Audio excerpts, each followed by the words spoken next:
Welcome to the world of real entertainment. You are about to experience The King Comes Back, the fourth volume of All the King's Men, a revealing look into the private life of Elvis Presley. Watch for the release of future tapes in this exciting series, coming soon on home video. Stay tuned for an exclusive preview following the show.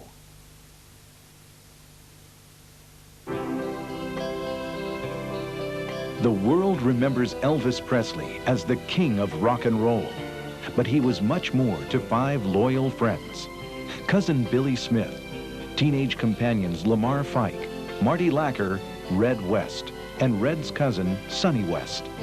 Because of their fierce devotion to Elvis, the 5 became known as the Memphis Mafia. Closer than brothers, they served Elvis as trusted confidants, court jesters, and tireless protectors. Join them now for the provocative, hilarious, moving, and endlessly fascinating tales of all the King's Men. Here for the first time on video.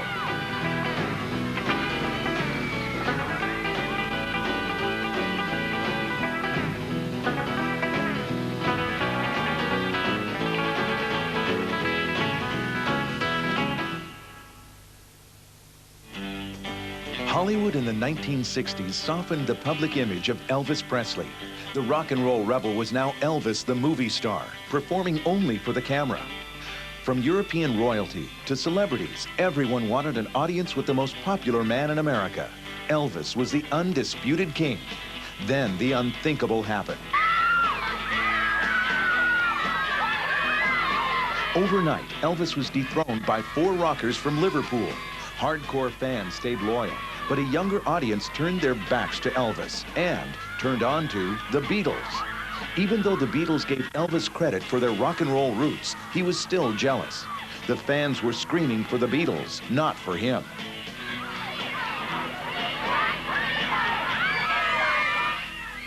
Well, in 1964, when they first came over, they wanted to meet Elvis because, and they had made a statement that he was the only one they wanted to meet in the United States because he was their idol.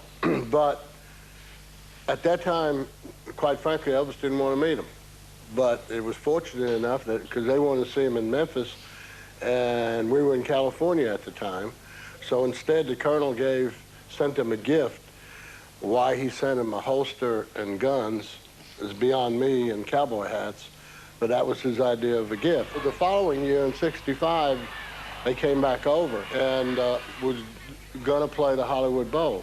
So he told Colonel, work it out with Brian Epstein. We were living in Perugia Way at the time. Somehow the news got out to the fans and everything. And Perugia Way was like a circle. It was a cul-de-sac. The whole street was just full of people.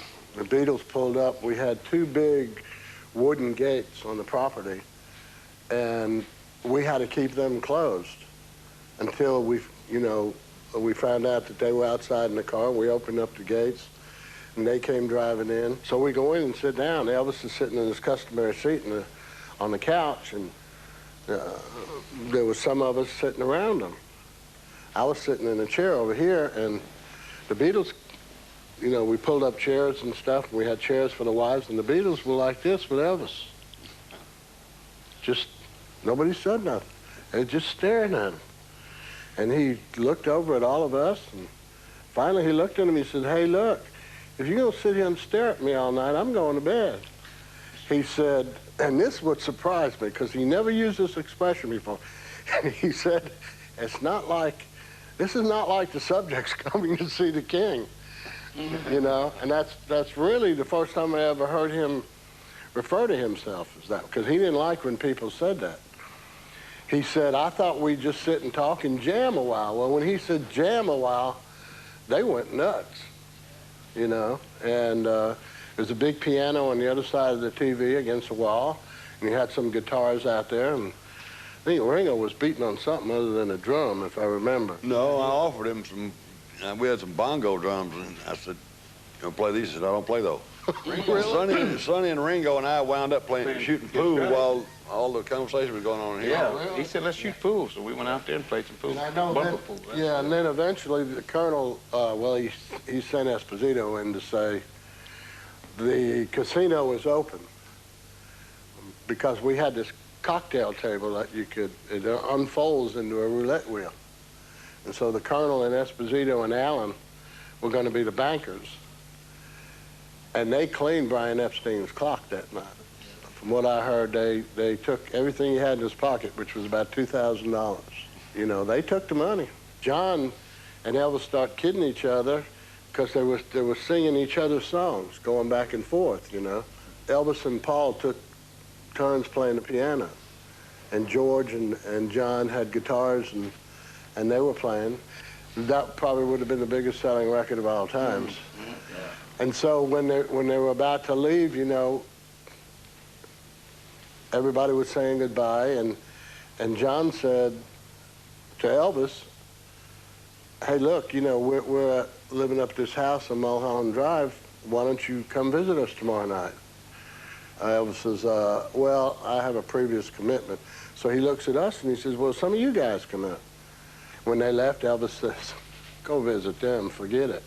You know, I ain't gonna go visit them. He said, you know, one time is enough.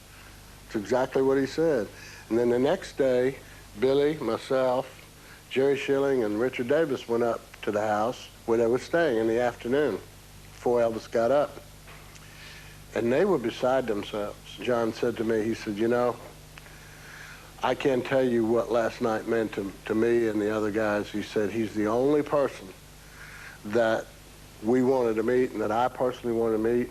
He said, you know, we get these calls from people like Frank Sinatra and Dean Martin who want to come over here and meet us, and we know they don't like us.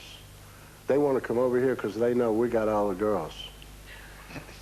And I just looked at him, and see, Elvis had made that statement in Vegas one time about when we used to go over there to, you know, just have a good time, and we'd be sitting in a lounge, and a waiter would come over and with a bottle of champagne and say compliments of Mr. Sinatra.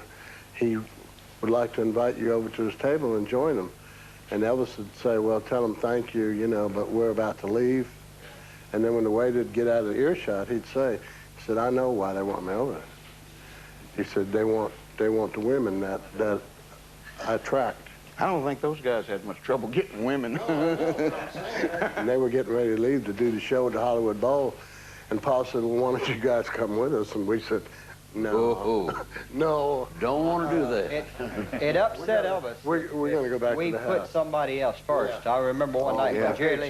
He got very jealous of us. When Jerry Lee came up one night, they got to playing the piano. Well, you know, we were quite used to hearing Elvis play because, I mean, he did it an awful lot. And Jerry Lee got to play, and of course, we're all clapping and egging him on. So that was his territory. That lasted just for a little while, and Elvis finally went upstairs. Never said a word. Next morning, he come down, and he said, got us all in the dining room there, and he said, did y'all like Jerry Lee? All of us, yeah, man. He said, if you like him that much, maybe you'd like to go to work for him. I mean, it upset him. He wanted to be number one, always. To us guys, he always wanted us to know that he was there. One night, we had gone up there, and I was in the side room of that house where the piano was, and Paul was sitting there playing. And we were sitting there talking, and Paul looked up to me, he said, you think Elvis would ever record one of my songs? Later on, he did. He recorded something, and Yesterday, Hey Jude.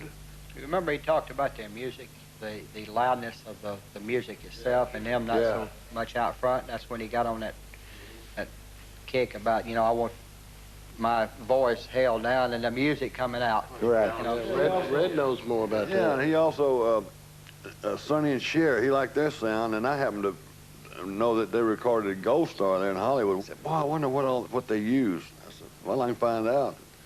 I went down to Gold Star to check around right then. I mean, when I was straight there to ask the engineers, and damn if they weren't there recording. And I talked to him about it, and he told me exactly what all they used, and that's when he was getting into, I want my voice not way up here and hear a little fiddle in the background, you know. We got a telegram from the Beatles when Elvis opened in Vegas in '69. He got a telegram from them, you know, saying break a leg, you know. So there was the thing back and forth between them. Now that the Beatles eclipsed Elvis's stardom, he had a long, difficult journey winning back his fans and fame. During the Hollywood years, he was trapped by Colonel Tom Parker's greed. He signed a lucrative movie contract, a multi-picture deal resulting in films which were box office bonanzas, but artistic disasters. As early as 1964, Elvis was on the brink of a physical and emotional meltdown. That was about the time when he started getting under some pressure, and also compounded by the fact that, so when he really started complaining about the movies to us, he didn't complain to anybody else. And he would get these nosebleeds because, I mean, Tickle Me was a terrible, terrible movie. Remember that? The only saving grace of Tickle Me is he got to look at a lot of nice-looking girls. And a number of times, we'd go in the dressing room, and he'd be, at first, he started with cotton up his nose, you know, to stop the bleeding, but the bleeding got so bad, we had to get towels, literally towels, and just hold it over his nose. Later on, too, even during in Vegas, he would get nosebleeds. He would get, all of a sudden, boy. I remember him in Vegas, but I forgot about that one on Tickle Me. You know, things used to bother him so much, and it started eating away at him. And the pressure and the stress. He used to brood. And brood all the time. And stuff, and you know, sometimes he was slick enough to hide it from all of us and keep it to himself. And sometimes you could tell that there was something bothering him. He bought this Dodge motorhome because we were going across country 3 times a year. He was making 3 movies a year. And at this point in time, we were all getting prescriptions to take, you know, diet pills or whatever to stay awake, keep from going to sleep while we're driving. But during this time is when Elvis started coming up with these psychic powers, you know, whatever. He'd stand out and say, "What are you doing, Elvis?" "Watch the clouds." "All right. I'm gonna part them." "Okay." "Yeah, they're parting." You know, he said, "What do you see?" And I looked up, and sure enough, you know, I saw these two things. I saw on the right side of the highway, there was a perfect silhouette of Elvis facing that way. You know, I mean, perfect. And on the other side was Joseph Stalin. And he said, what do you see? I said, "Damn, that looks just like you, and that looks just like Joseph Stalin." "Yeah. Let's go." And we got back on the motorhome and took off, and all the rest of the guys said, "What the hell did you see?" You know, what's going on? He got into astral projection. You remember he got into that? He was real heavy into astral projection, where you could project your Far East, remember? Yeah, right, exactly. You could project your whole body somewhere else, you know, and you could stay there. And I was talking to him, and he just quit talking. I said, "You all right?" Never moved. And I said, "What are you doing?" No flinch, no nothing, you know. And I grabbed him, "Where?" And he said, "I just came back." And I said, "Where'd you go?" And I quit. I said, "Where'd you go?" He said, "I was across the street." I said, "I was just sitting right in a chair, for crying out loud. What do you mean you're across the street?" "I was in an astral projection, and I just came back." And I got up and went in the kitchen, poured me a beer, and just walked out in the front yard and sat down, man. It rattled me so bad, man. If anybody had any pain, anything that was ailing you, he was call you in, and you lay down. I had a bad back. I slipped a disc starting a motorcycle that he gave me. And you lay down, and he'd put his hands there, and you could actually feel the heat coming from his hands, you know. And I don't know, sometimes some people felt better, and if you didn't feel better, you said you felt better anyway, because he was Well, maybe he he'd really stop. You wanted to do it so he'd stop. You know, he'd drive you crazy. He was sincere about it. That's the whole thing. He was very sincere. God forbid you said you had a headache. You know, I said, "I get a headache." "Here, hold on." He put this with the temples, and you go, "Yeah, high." You know, in fact, you'd say, "Oh, it's gone, man. It's all right." You know, because man, it'd just drive you crazy. You know, we just tell them, "Physician, heal thyself." Remember? This was some strange times, really strange times. For the next 3 years, Elvis would star in 7 movies that would all look and sound alike. Out of sheer frustration with his career, he would binge on food and drugs and rush to lose weight before his next predictable role. In 1966, Elvis finally proposes marriage to his live-in love, Priscilla Beaulieu, and spends his time away from Hollywood at his home in Memphis, surrounded by the things that would make him feel in control of his life again. Well, that's a whole new era began there. He bought the 2 horses for Priscilla and for Nancy Davis, who was Richard Davis' wife, so they could ride together. And he saw how much fun they were having, so he had to buy another horse for himself. So he said, wait a minute, everybody's got to have horses. So he bought horses for everybody. So this turned into the, you know, the ranch, the Graceland. We were riding these horses. And Billy and his family had lived in a house on the back of the property there, nice little house there. But you just moved out, you just moved somewhere else. So that was taking up riding space. He said, that house got to come down. I need that space for riding. So he ordered a bulldozer sent out, a little small, I don't know how many horsepower it was. So he got on there and he started trying to push this house down. It wasn't doing the job. He said, that's not going to do it. So he ordered a bigger one. He got a big, huge bulldozer sent out. He said, all right, this ought to do it. He ran right into the house. All these boards bent back, and once they were released, they started, you know, going by his head, hitting the bulldozer. So he stopped, went to the house, got a football helmet. So we'll try this again. Uncle Vernon, who's really, really tight, runs inside the house, and he was hollering, wait a minute, son, I've got all this stuff in here we're saving. Elvis looked down at him. He said, Daddy, you got just about 5 minutes to get it out. And the whole time, he's moving towards your house with a bulldozer. And right on through it, we went. He was grabbing all he could, man, and running out, throwing it in the yard. In the meantime, I'm in this little bulldozer. When he knocks something down, I'd kind of scrape it up in a little pile, you know, and move it over. Hear this sound behind me, and look, and here's this big-ass bulldozer, Elvis bearing down on me. He was going to push me right in there. So I made a sharp left and got the hell out of the way, and he pushed it in there. And just set the thing on fire. Okay, the house is burned down. It's all covered up. You can't tell one is there. We all got horses.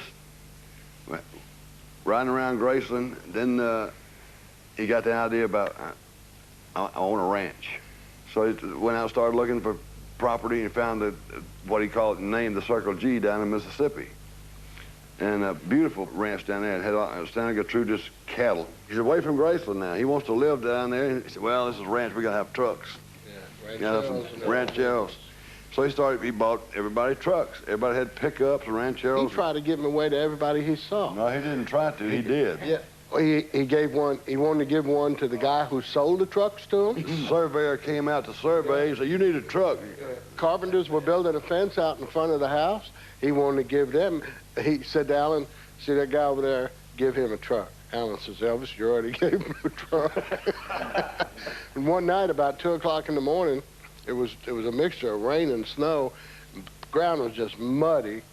And Elvis was out there in a little tractor, you know, just going around and around, just stirring up. All it was mud. It was a little bitty office next to the stables. And Vernon, his father, comes out with an adding machine tape on it. And he said, Marty, what are we going to do? I said, what do you mean? He said, he bought $98,000 worth of trucks. Now, this is in 1966. $98,000 was a lot of money. And I looked at him, and the only thing I could say, I said, what do you want me to do? He's your son. You go talk to him. But at this time, also, we're all taking these prescriptions a little bit, you know, stay up. And Elvis was getting into it a little bit, and you'd see him riding across. He had this big old cowboy hat, this big old sheepskin coat. He'd come riding across there, and he's starting to gain a little weight. With chaps on and a loaf of bread. He always played the part, you know. Elvis. He always played the part, really. He was so out of it, he'd almost fall off that damn. You see him, his feet flying everywhere, riding that horse. And when we were on the ranch, it was that day when he was walking around again with that big coat and a hat and the chaps on, and he got a bag of hot dog buns in his hand, plastic hot dog buns. And it was a Sunday, and he says to me and Richard Davis, he said, let's go up to the drugstores. Back then, the drugstores, most of the stores were closed because of the Memphis Blue laws. I said, Elvis, the store is closed today. He said, no, I know it's open. I need to go get some stuff. Because that's the place where we used to, in the early days, fill a lot of the prescriptions. So we ride up there in a ranchero. Sure enough, it's closed. And boy, he's mad because he wants some more. There's a drugstore across the street on Elvis Presley Boulevard. That store's got a transom on the top. And I looked at Richard looked at me, and I said, Elvis, if you're thinking what I'm thinking, I ain't going to the transom. And Richard said, and I ain't going through the transom, because that's some bad stuff. So we get just to the corner, and he sees this phone booth. He says, you know what? If that guy works at the drugstore, I forgot the man's name, the pharmacist, if he works, he must live out here in Whitehaven, close to work. He said, go over to that phone booth and look in the telephone book and see if you see his listing where he lives. I said, Elvis, you gonna go to the man's house? He said, well, hell yeah, why not? We get out, pull up in the man's driveway. Elvis knocks on his door. The man opens the door, and his eyes got about that big, you know. Here's Elvis Presley saying, Mr. Presley, what can I help you? He says, yeah, I got a problem. He said, do you mind if we come in for a minute? He said, no, sure. You know, he'd be more than happy for him to come in his house. We go sit at a little bitty kitchen table, and Elvis gives him this story about his doctor being out of town. And he had run out of his medicine. And I usually take, you know, stuff to go to sleep and stuff to wake up and blah, blah. He said, and I figured since you were a pharmacist, you probably have some things here at home. And he said, you know, I really can't help you. He said, you don't have a prescription. Oh, don't worry, I'll get one tomorrow to cover it. So he says, well, I can give you one or two things. He gets up to go to the bathroom. Elvis follows him into the bathroom. And so me and Richard get up, and we go right behind him. Well, the man opens up. He had one of those pull-open doors, you know, and it was just full of bottles. And he puts his hand up, and Elvis edges him out of the way. And he says, oh, yeah, I could use some of these and some of these. You got a paper bag? And he gets a paper bag. The man brings him a paper bag. The biggest mistake, Elvis would take 4 or 5 pills out of each bottle and throw them in the paper bag, mixing them up. He don't know what he's doing.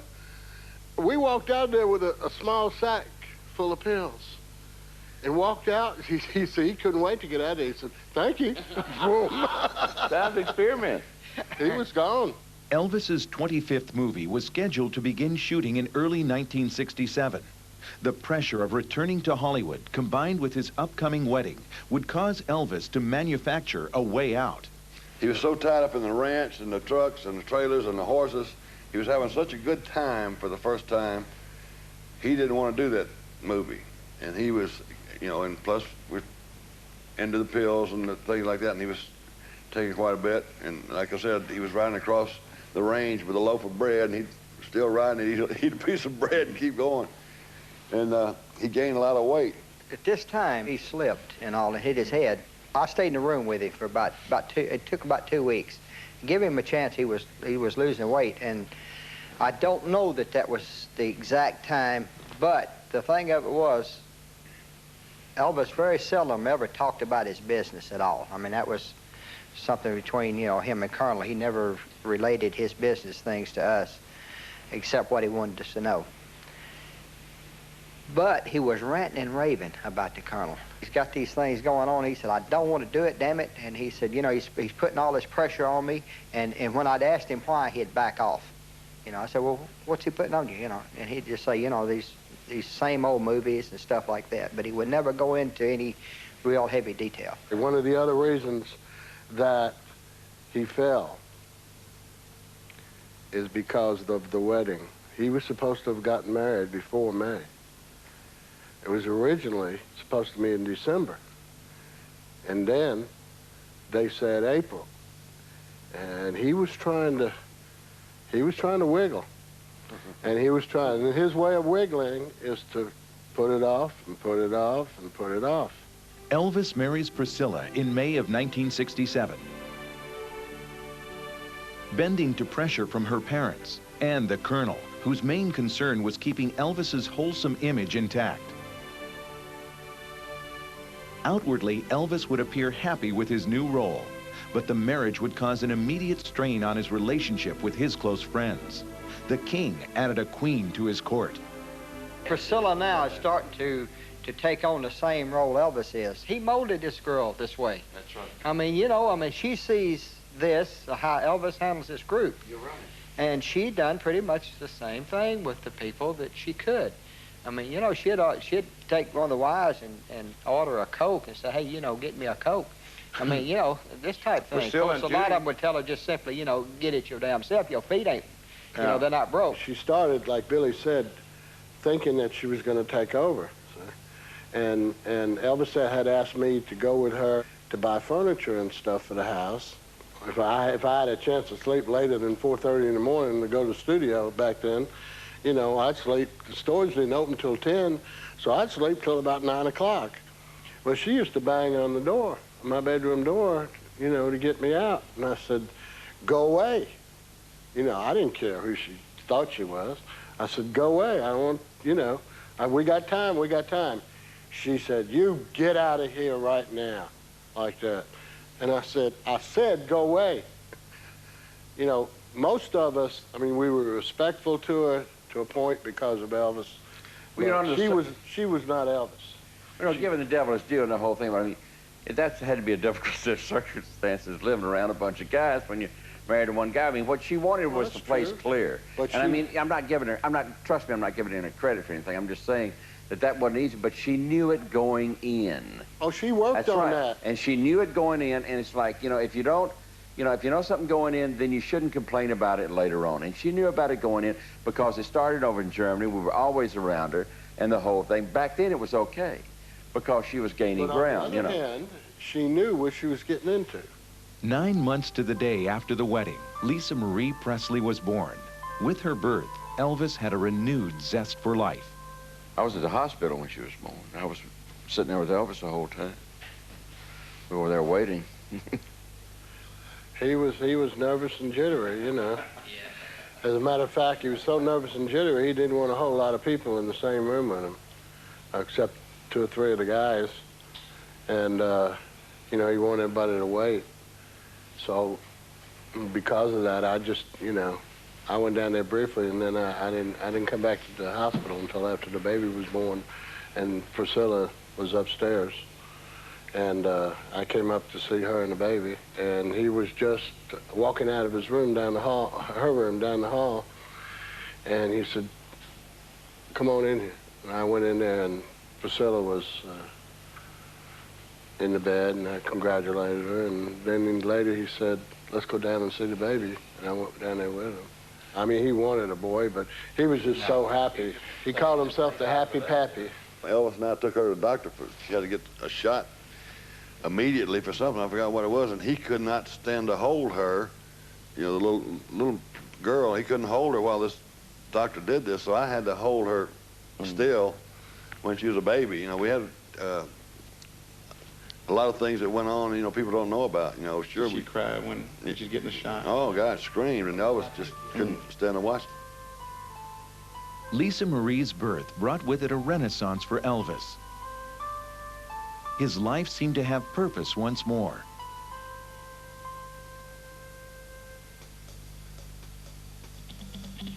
In May of 1968, Elvis takes Priscilla to Hawaii. As he prepares for a TV special which would prove to the world Elvis was still hot, sexy, and rockin'. The king was back on top. The night it was shown in December of '68, I was in Memphis and they were in California, so I saw it 2 hours ahead of them. And right after the show, I mean, the show knocked me out, in particular in the leather suit on the stage, because to me that was Elvis. Yeah. You know, that was Elvis. That finally started showing. And the way he paced back and forth, I mean, he looked like a panther, you know, just ready to go. And I called out at the house. I said, is Elvis up? He said, yeah. I said, well, I just saw the show. He said, you just saw the show, and Elvis heard him, and Elvis took the phone from him. And because he wanted to know, you know, what someone else thought. Oh, he was sweating like a boy at church. Because he was nervous.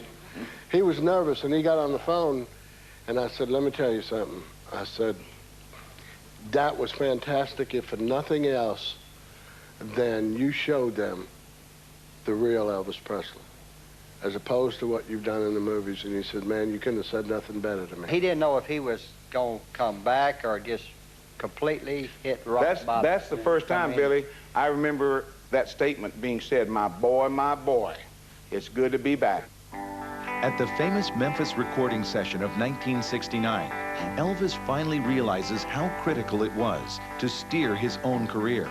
Backed by the finest musicians and choosing solid material, the session produces his first #1 hit in 7 years, Suspicious Minds, a song that became synonymous with the new Elvis. Why can't you see what you're doing to me? When you don't believe a word I say, don't you know I'm caught in a trap? I can't walk out because I love you too much, baby. Every time he had a challenge, he rose to the occasion. You know, it's okay, the career's going down a little bit, I gotta bring it back.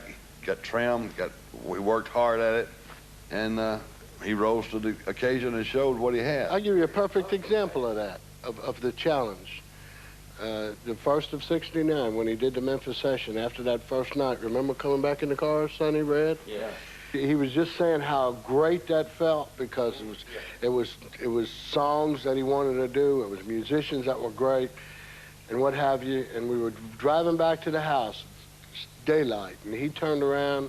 I was sitting in the back seat, Sonny was driving, Elvis was sitting in the front with him, and Red was back there, and he turned back and he said, boy, let me tell you something. He said, I just wanted to see if I could do it one more time. He said, that felt fantastic. And when he said that, inside I knew that that session was going to be fantastic if nobody else screwed Well, you know, it up. first, last, and always, he was a singer. It's a challenge, though. He had that. He had some fresh new songs. The movie songs were gone. Yeah. All that crap he's having to put in movies, and he got back to basics. Had these good writers writing, you know, Mark James writes Suspicious Minds, which didn't come out of the Colonel's publishing company or whatever he had going on. It came from right there in that studio. What had happened, and Red will attest to this, because we were upstairs together in the beginning, and we got all these demos from Colonel Parker's office. And remember how we used to do it? Put some, you know, the ones he didn't like, we had 3 stacks. No, maybe, yes. Well, the no and the maybes were high, and the yes was about that high. About The demos, 3, there was maybe. hardly any. So Elvis does the first part of the session, then he gets sick. And just before we go back to the second session, we were all upstairs in his office. And Elvis was saying, man, we ain't got no more songs. And I said to myself, hell, I've gone this far, I'm gonna go for broke. And I said, Elvis, I know why you don't get any good songs. And the room got real quiet. Because, see, you never knew how he was gonna react. And he looked at me and he said, well, what do you mean? I said, well, let me start off by saying there isn't a songwriter out there who wouldn't want you to record one of his songs. But when they have to give up 25 or 50% of the publishing, they tell the Colonel's office and he'll arrange, you know, to go to hell. Well, it got real silent because I didn't know, they didn't know how he was going to react. He was sitting behind his desk in his swivel chair and he started swiveling his foot. And when he did that, you know, 1, he was thinking, and 2, he could explode any minute. And he looked around and he said, I tell you what, fellas, I want everybody who needs to know that I want to hear every fucking song written. He said, I'll be the one to make up my mind. Elvis saw then and said, okay, something, you know, that's what Marty said, something must be true to what he's saying, because all of a sudden I got all these good songs here, and I ain't been getting a damn thing from anywhere else. That's right. So that turned him around, you know, and he started listening to everything that he could. Flushed with his recording success, Elvis signs to do an unprecedented 1-month, 57-show engagement at the new International Hotel, the first of many record-breaking appearances in Las Vegas. He had enjoyed many vacations in Vegas during his Hollywood years and performed there once before with surprising results. He opened up in the lounge, I guess you'd call it, not the big room, and he flopped because, you know, all these older people were there, and he didn't have the young following yet. Around the country, just in isolated places. He hadn't been seen on the Tommy and Jimmy Dorsey show and all that, so it didn't go over. He said these old people sit there and try to figure out what the hell's he doing, you know? That's what permeated his problem going in '69. He was scared to death to go back. He was worried sick about it. And the outfits he wore for the first show were mohair karate things, but what happened, they would rip. That's why, and that's how they developed the outfit. Bill Blue developed the outfit that he wore. It was a Scotch fabric from Scotland that would stretch. He'd go into one of those karate stretches and you rip, and you could see it, and he'd back off stage still singing and change right there behind the curtain, you know, never break stride. But I couldn't remember where, but all of a sudden we were known as Memphis Mafia because we're always dressed in black suits and black sunglasses, right, where the Blues Brothers came from. And we had these black mohair suits. He had bought all of us. All of us white and we pulled up in the black limousine, and we all naturally got out before Elvis did, you know. And somebody yelled out, you know, what is that? The Mafia. And anyway, the story went on the next day in the paper, and all.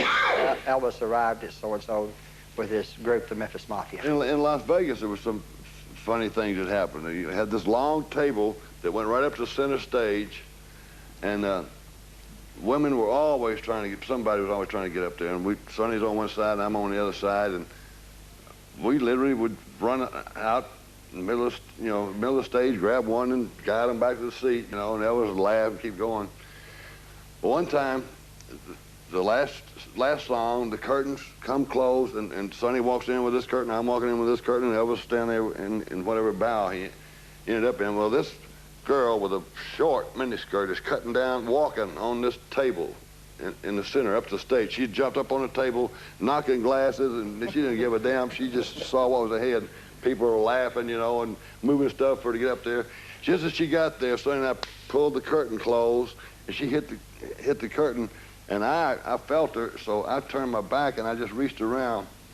I had with curtains in my hand and her butt in my hands, and I'm holding her because she's pushing, trying to get to me. And I heard this applause and screams and guys whistling, and my wife was in the audience. She said, "What happened?" When I reached around and grabbed her to hold her, that miniskirt came up all the way, and she didn't have nothing on. Showtime, showtime. And then all these guys, yes, yay, you know. I remember Lucille Ball coming over there too. And, that's another funny story. Yeah. At the showroom. Yeah. Remember how you introduced them? No, go ahead. I remember it's funny. Go ahead. Lucille Ball and her husband are in the showroom, you know, sitting in the booth out there. And when it came time for introductions, he introduced everybody. And he said, and in the audience tonight is Miss Lucille Ball and her husband, Mr. Ball. It's Marty. He couldn't think of his name, you know. And boy, I said, oh, God. But he could get, when she came backstage, she introduced him. I know it. I know Gary Morton. Elvis he'd come off stage and he'd pick the mic up, he'd pick the earphones and mic up, and he would call me up and he said, "Who's out there?" And I said, "Well, it's Queen's Row or King's Row. Center is Arnold Palmer." And he said, he just went blank. He said, "What?" I said, "Arnold Palmer." And he said, "Who is Arnold Palmer?" And he didn't know who Arnold Palmer was because Elvis really never read the paper and just didn't know a lot about different celebrities. And I said, "Elvis," he said, "Well, what does he do?" I said, "He's probably the greatest golfer that ever, you know, walked on the face of the earth." And he said, "Well, how do I introduce to him?" I said, "Introduce him as the Babe Ruth of golf, you know." And so Elvis starts his introductions, and he says, "And also I'd like to introduce you Arnold Palmer, who is the Babe Ruth of baseball." And I'm going, "Oh no!" It was just unbelievable. But he was serious. He didn't know.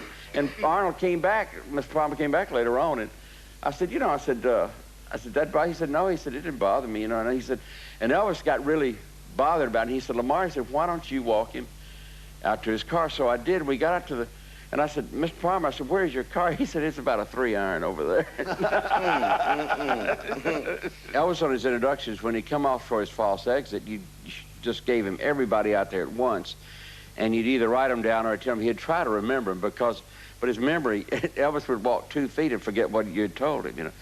And David Brinkley was out there, and Elvis just did not know how to introduce David. He did not lock it in his mind how to introduce David Brinkley. So he introduced all the other celebrities, and the curtain was closing, and I was bringing the house down to dark, and all of a sudden, he opened the curtain up and he said, good night, David. And the place just went bananas, man. It was just, you know, because Chet Huntley and him would give him, good night, Chet, good night, David. And it was just, the place went crazy. It just went nuts. Somebody had told him this joke about how can you tell if you got an elephant in the car? You smell the peanuts on his breath. So, boy, he really thought that was a classic. So he goes in, and there's this producer and all these people here, and he gets to talking, and he said, you know, he said, how can you tell if you got a peanut in the car? And they all listened, and he realized he messed up, so he turned around and just walked out, man, and left them hanging, you know. He forgot the punchline or changed it all the time, didn't he? Tell a joke. He just couldn't do it. With his renewed success, a darker side of Elvis emerges in the 1970s. He became obsessed with guns and law enforcement badges. Elvis wanted a federal narcotics badge and went to the top to get it. Deputy Drug Czar John Finlater informed the king there was only one person in the nation able to do it, and that was the president, Richard M. Nixon. The meeting was set, and the deal was done. You see, this thing started out in California with this private investigator, John O'Grady, who was a narcotics officer for the LAPD for like 26 years, and he got tight with Elvis. Elvis wanted a badge. He called, made the arrangements, and when Elvis went up there the first time, he went and saw, see, before I got there, he went in and saw Finlater.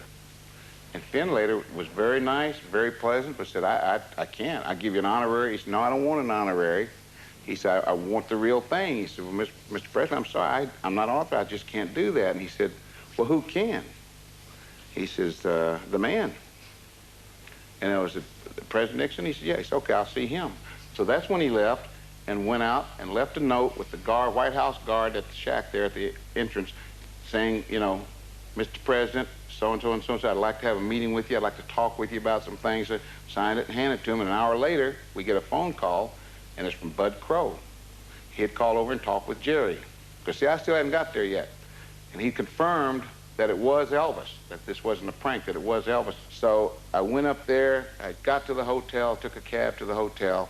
As I pulled up, Jerry was standing out front of this George Washington hotel. And I didn't have time to even go to the room. He told the bellhop to do it. I paid the cab driver. He said, Elvis, be around in the limousine just a minute. Sure enough, here comes Elvis. Limousine comes around, and it's Elvis, and we jump in. And he said, we're going to meet the president, boys. So we went on over there, and when we got there, the door was there, and they opened the door. And I can't remember seeing anything, man, except that Oval Office, and President Nixon was over there behind his desk over to the right, and I just slid in right alongside the wall. I just got inside the door and kind of went, I didn't know whether to walk forward or what to do until he wasn't looking. He was writing on the desk. And all of a sudden, and Jerry came right beside me, and I said, come on, guys. And then he looked up, he said, well, hello, fellas. Yes, sir. Hi, Mr. President, you know, and we get up there. He gets up around the desk, comes out there, and he said, you got a couple of big ones here. And he hit me on the arm, you know, just a little punch. He said, you taking good care of him? He said, yes, sir, they take good care of me. I said, yes, sir. Yes, Jerry, yes, sir. So he starts telling us a couple of things, and he said, I got something for you guys. And he went back over to his desk, and he came back with these little car chain. I don't know if they're just coated in gold or what, but it was a presidential seal on these little rings that they had the two little balls. One of them would screw on. You use it for a key ring. He hands me one, and he hands Jerry one, and Elvis said, Mr. President, they got wives, too.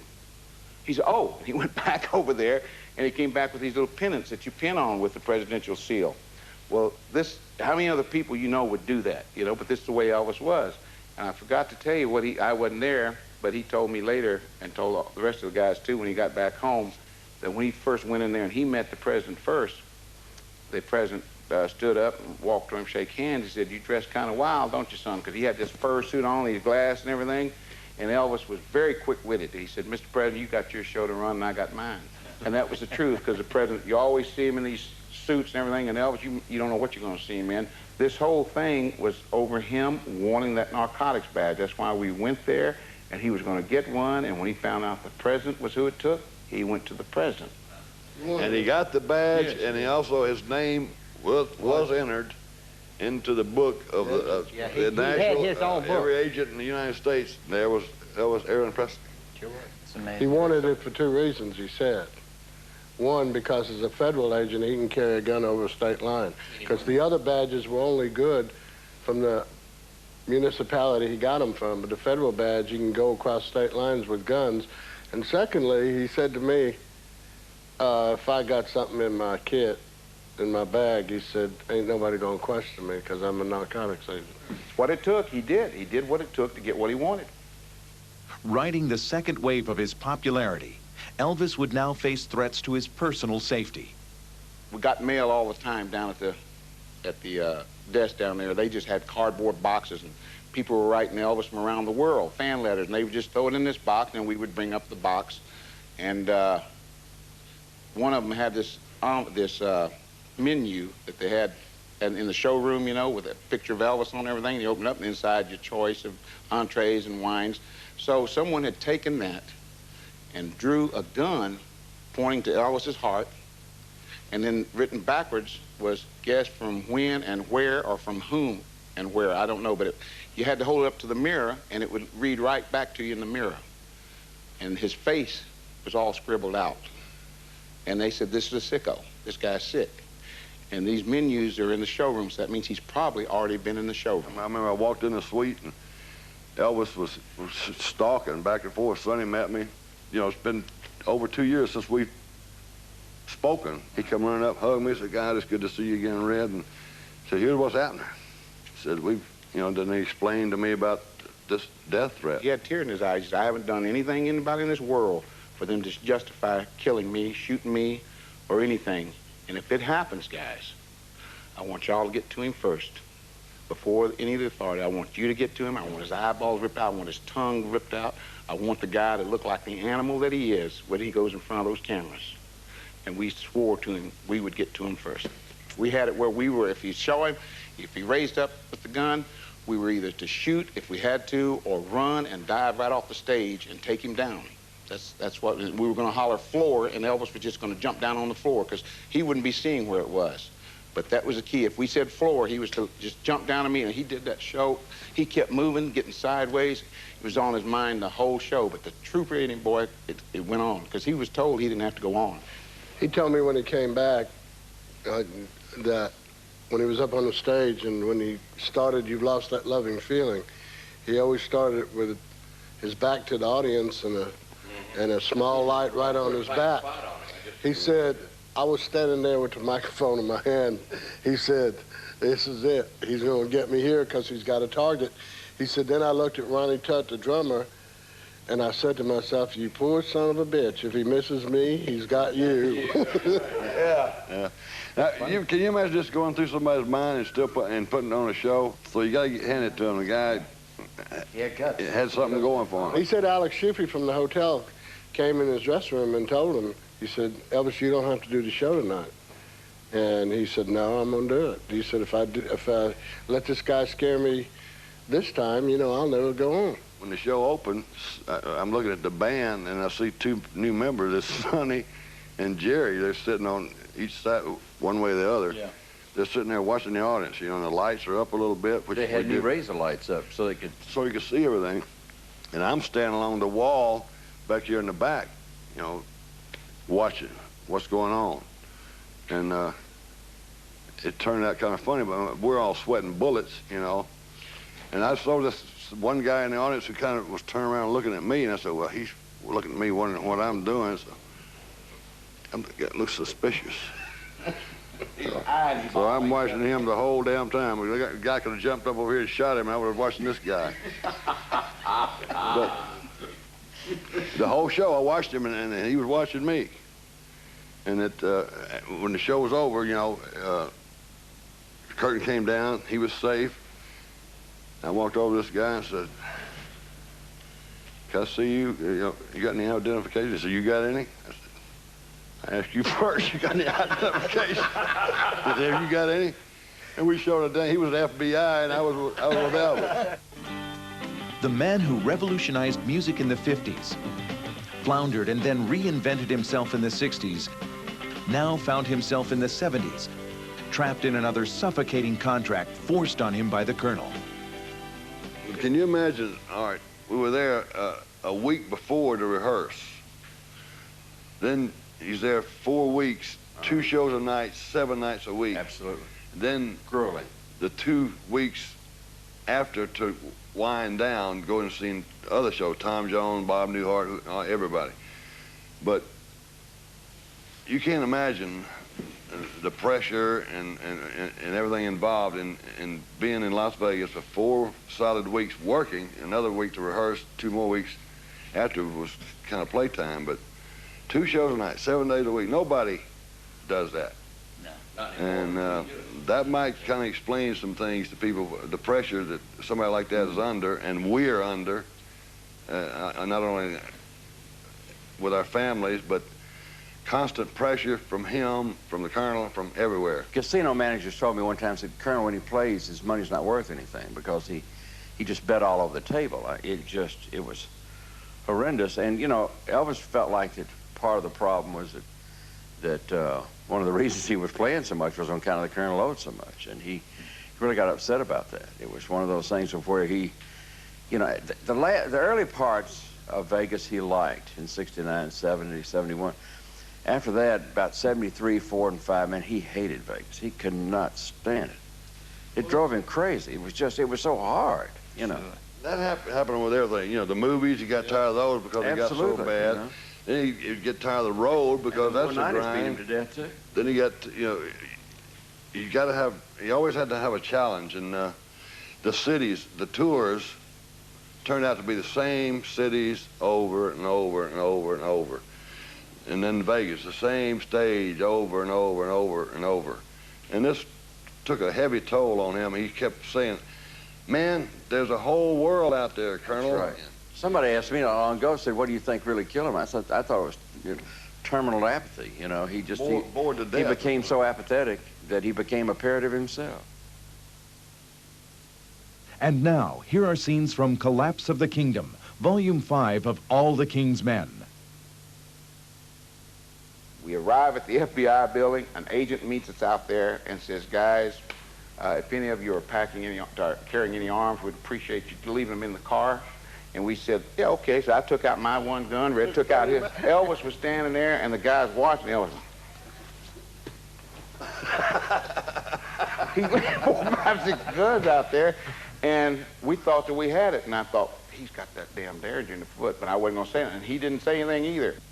Colonel did everything in the earlier days that he said he would do. And Elvis just hated to break that off. I mean, he didn't really know how, and he didn't know if he wanted to. They had one big blow-up. I don't know how this came about in Las Vegas, and Elvis actually fired him. He said, "Well, you can get the hell out of here." They started, you could hear them, "Well, I'll have my own press conference in the morning." You know, they're each talking about their own press conference. And he come out and walked out and fine, I'll make up a bill, show you how much you owe me, and then we're done. He was smart enough, he didn't give the bill to Elvis, he gave it to Vernon.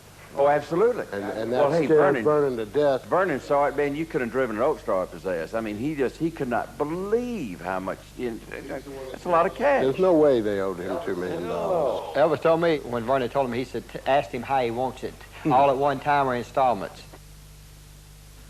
He's not moving. I said, I shook him and I said, "Are you awake?" And no reaction. So everybody went down the hall and got the big trash cans full of ice, and we threw him in the bathtub, ran water in there, and stuck him into the ice in the water to bring him around.